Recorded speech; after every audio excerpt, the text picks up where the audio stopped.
บายดีเนาะ14ตัวเพจแล้วก็แฟนเพจทุกท่านเนาะนี่มาตลาดซื้อภูเขาเนาะนี่เรื่องมาซื้อภูเขาเหมือนกันเด้อรถปิกอัพเลยเนาะ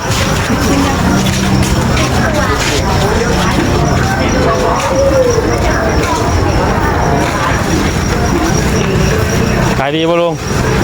ขายดีป่ะลุงครับ ได้แล้วครับเลือกไป ผลไม้เต็มเลยร้านค้าเทียบสิบของซื้อข้าวกับหนามเนาะพี่น้องเนาะตลาดนี้นั่นนะเพื่อพันทองเด้อนี่ก็รหล่อคนมาหลายเนาะยังเวียนโอเคพี่น้องบ๊ายบาย